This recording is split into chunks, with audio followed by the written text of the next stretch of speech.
Is Destiny 2 on its way to a slow and painful death? As much as I always like to look on the bright side of things and try and find a silver lining to anything that's going on in life, personal, gaming, or otherwise, what's been going on in Destiny 2 recently has definitely been troubling me. So today, rather than provide more of a reaction or a commentary per se, I want to state what I've been seeing and what other folks have been naming in the community and just kind of ask some questions. I really would love this to be a back and forth conversation, especially in the comments, because I am definitely one of those people who, before I firmly come out and just have a very strong stance, I want to gather as much information as possible. And a part of that is also seeing new perspectives. So I'm going to talk a little bit about what I've been seeing, ask a couple questions, and then I would love to hear from you all about the state of the game. All right, so let's go ahead and dive in. So on the first road of trying to answer this question, is Destiny on a path to a slow death? The first thing that comes to mind is the player base count. So as of the past 30 days, there's an average player base of around 80,000. Now, this isn't necessarily out of the norm in terms of if you actually look through, again, there's a number of different tracking sites, but if you just look up Steam specific numbers, not counting consoles because there's a little bit of variation, but for Steam numbers, fluctuating between 60 to 80,000 average players is pretty normal for Destiny, especially this time of the season. That said, to me, it seems to be pretty alarming that we started off in February with the launch of Lightfall to critical acclaim. Also, critical can be taken a couple different ways. But in terms of player base numbers, we had over 300,000 players playing the game. This was the most that we've had in terms of Steam numbers ever. New players, veteran players, returning players, so many different people excited for the Lightfall DLC as we're getting closer to our ultimate battle with the Witness, all these different aspects that are drawing people into the game. Since that point, there's been a steady decline in terms of player engagement and player numbers from that point. So in terms of my first point, or my first aspect of what I'm trying to ask with this question is, does the current player base number indicate anything of a slow death? Although currently on Steam it says that average players in the last 30 days is about 81,000 players, over the last 7 days in particular, it's only been about 59,000 players. Obviously there's difference between average players and concurrent players over 7 days versus 30 days, but the fact remains, when we're seeing the numbers not be as strong as they could be, especially given that we hit a peak all-time player base engagement number at the start of this DLC, it does make me wonder, and I wonder if it makes you wonder about why is it that people who are so excited, again, we're not going to go into the Lightfall campaign and things like that, we've already hashed that out, we have multiple videos on that if you actually want to engage with that, but in terms of the actual player base, so many new things to engage with, but something about the formula is not keeping people engaged over the long term. Even with a gimmick like the teaser of the final shape, which had Kate 6 potentially returning either maybe temporarily or long term in the game, boosting numbers up to 132,000, those numbers quickly dissipated back to their normal average. So it seems like, theoretically, from an outsider's perspective, that even with these infusions of nostalgia, with throwing in Kate 6 and a teaser for Final Shape, with Neo Muna, with the new campaign content, with the new seasonal activities, it's still not enough to actually capture and sustain the attention and interest of the Destiny 2 player base. Again, I'm not passing judgment at this moment. I'm asking the question. We're putting out data points. I want to hear from you all. Is this indicative of where we might be going? Because even when you look at past numbers going back to 2022 or 2021, again, all of this is very easily accessible to look up. Yes, we've had lower numbers dipping all the way down to the 40,000s and the 30,000s, really bad numbers. So it's definitely not as bad as it's been in the past. But the question here, is this a slow death? Not a fast death, not super drastic, because again, there's always going to be people committed to a franchise like Destiny 2. but is this a slow death? All right, moving on to the second data point I kind of want to tease out. This is more of a subjective type of data point, so don't crucify me here. But the current way that creators specifically are approaching the game, to me, feels very indicative of a decline in the status of Destiny 2. Currently, it's the week of June 12th, and over the past 2 weeks in particular, again, we don't know what's going to happen in the future, but in terms of the past 2 weeks, we've had a plethora of server issues. Baboon, Weasel, bananas, apples, every error code that you can think of has been happening to players, people getting kicked out in the middle of competitive PvP matches, people getting kicked out of the servers in the middle of a raid. Even there's been several accounts where people were trying to do a solo flawless attempt for the new dungeon, Ghosts of the Deep, and got kicked out at the boss encounter. And this instability, again, I don't have numbers specifically because it would be really difficult to track, but subjectively it looks like this has led to a decline, and not just like viewership, because like viewership is something tangible that you can track in terms of Twitch viewership. So not just a decline in Twitch viewership, but also, I've seen so desperately, again, this is a subjective data point, I've seen creators so desperately being like, I'm just gonna take a whole week off, I'm gonna take 2 weeks off, I'm gonna go play Diablo, I'm gonna go play like whatever game, I'm gonna go play Apex, whatever other game. They are desperately trying to find something else to engage their minds, take up their time, and actually reward them for the commitment and investment that they're putting in. And why wouldn't they? Especially if you're a full-time content creator, you have to put out content for your community.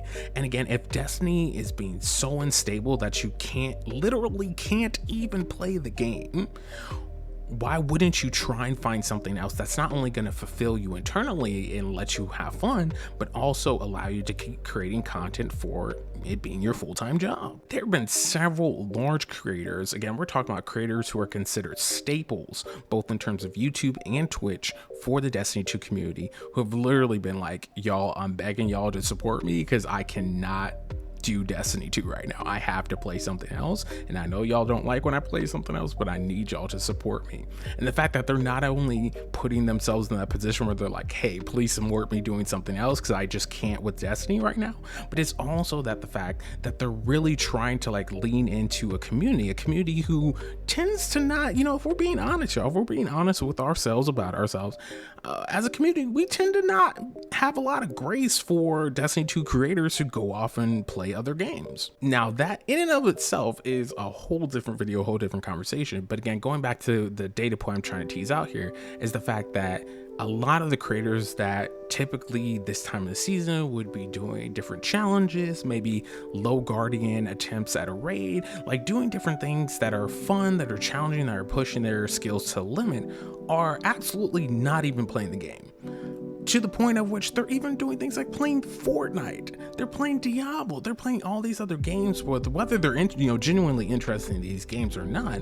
The fact that they would rather put their time in that rather than push themselves to deal with a game that's super unstable right now, even though the game has been unstable for a while, the fact that this particular moment is driving so many different creators, again, this is a subjective data point, it's driving creators away.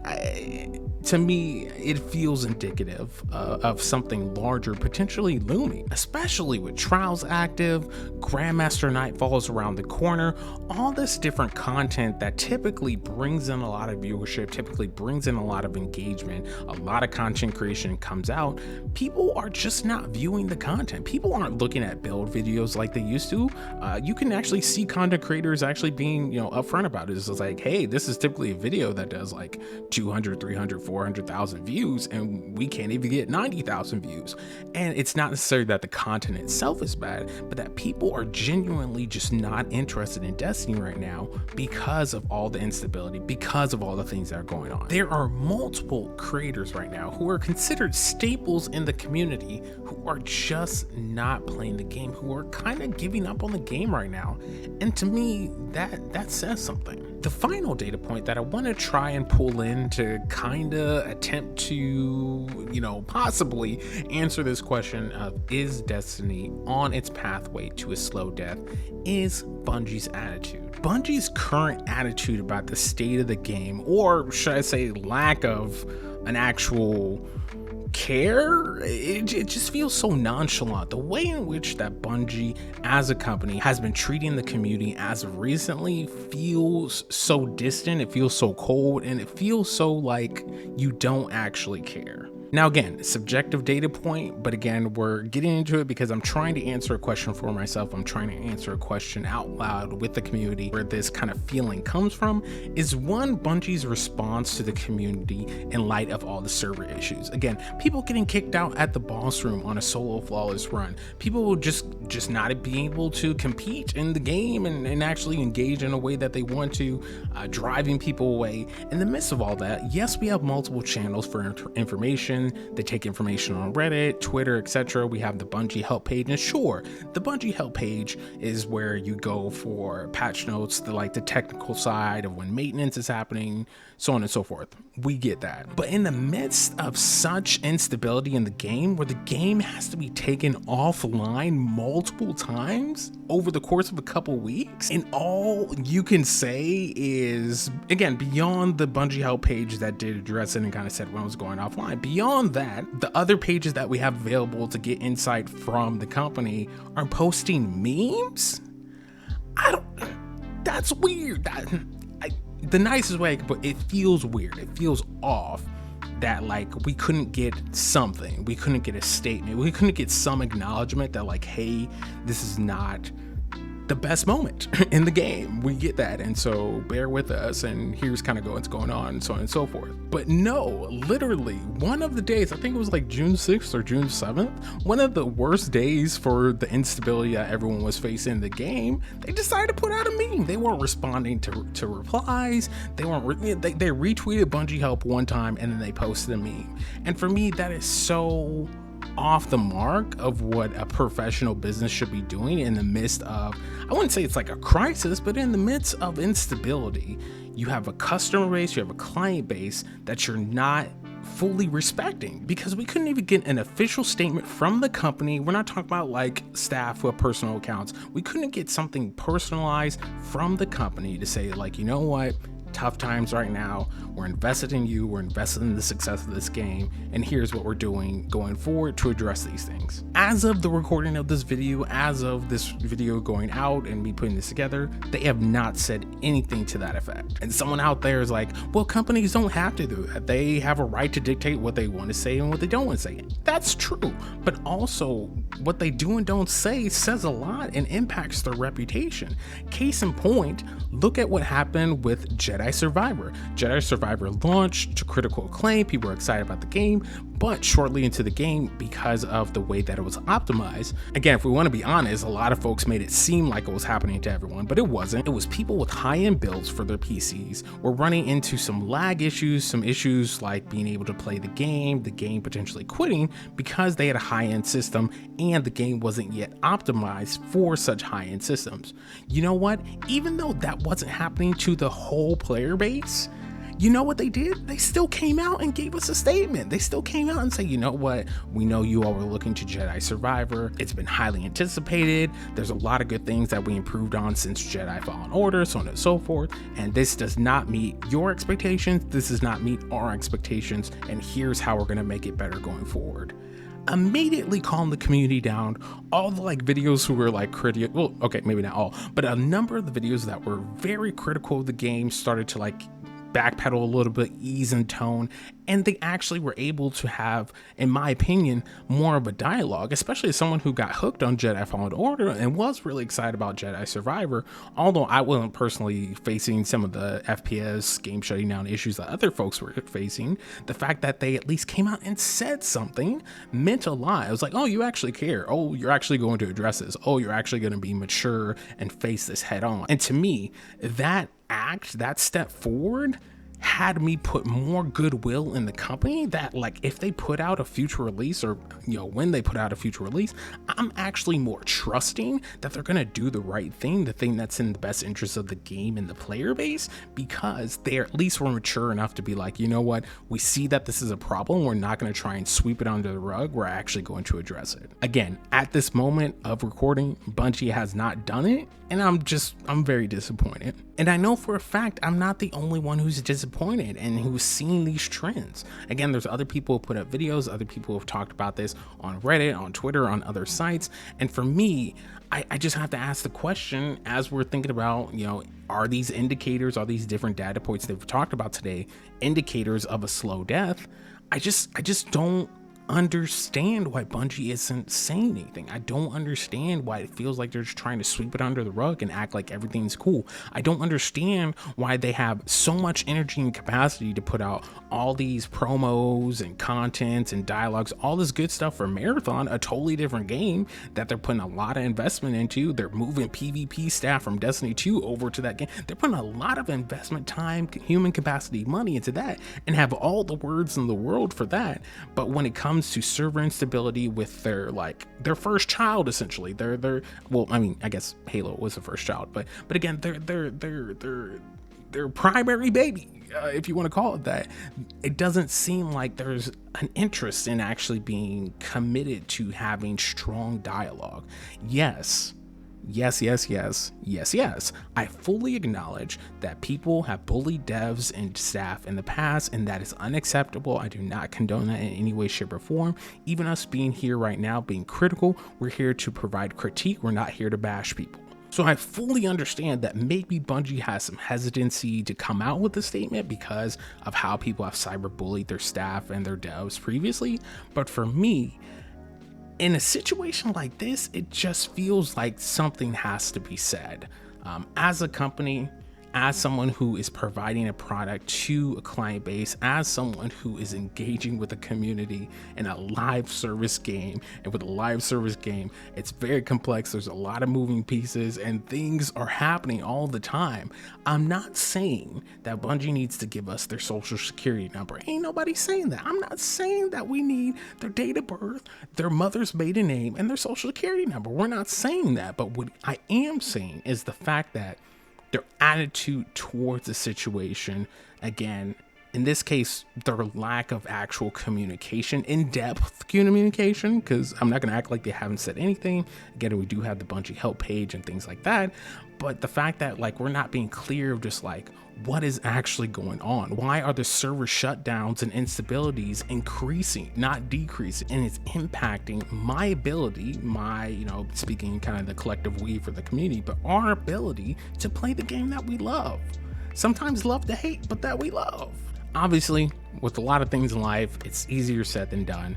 But as someone who works a 9-to-5, who has to be professional regardless of how my clients show up and how we're engaging with it, whatever our project goal is, the fact is, when we need to own up to something because of something that's gone wrong or hasn't gone quite to our expectations, we own up to it. We directly have a conversation and we do what needs to be done to repair the harm. And for me, I see no indication of Bungie actually being willing to be upfront, transparent, and honest, in depth, saying you know what, this is our current status, we don't have enough staff, or we got DDoS attacked, or whatever the case may be, where this is why the servers have been so bad lately. Now, maybe things improve. Maybe these 3 data points are, just superficial. They're just a flash in the pan. They'll be over quickly. The next season will come and it'll be better, and the final shape will be, I don't know. But what I am saying is that right now, these 3 things, the player base count and how it's fluctuated, the way that content creators and community members are responding to this game and just flat out playing other games, and Bungie's attitude to all of this instability, to me, are very strong indicators of a slow death. Again, we're not looking at something that's going to happen overnight, Destiny killer, we're not talking at that level. But to me, I feel, and that's why I'm asking the question out loud for you all to comment on, that this may be leading to something worse, something that really puts the game in a position that maybe, just maybe, it doesn't come back from. Because a game can have its instabilities and have its issues, all games do to some extent. But when a company loses its reputation, those are usually signs of the end. Well, that's all I have for now. I'd love to hear from you all. Insight, other perspectives. Is this just totally out of the park? Just anything to kind of like really help me flesh out this idea of whether this is actually a slow death or whether we are actually just in a little bit of a slump right now. Either way, would love to hear from you all. Appreciate your time. And again, as always, still looking forward to seeing you all Starside in game, having fun, building community, and while the game is still here, enjoying each other's company. Peace, love. See you next time.